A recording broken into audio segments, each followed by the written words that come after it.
I'm looking for advice on how to restore this 1873 US Springfield rifle. I did soak the barrel in Metal Rescue and it cleaned it up pretty good, as you can see. However, I can't get the screws off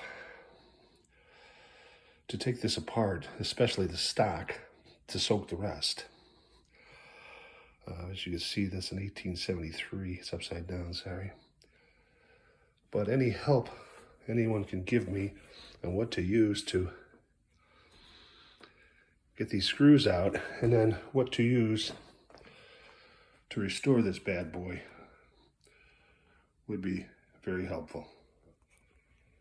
No stupid comments, please. Only helpful ones. Thanks.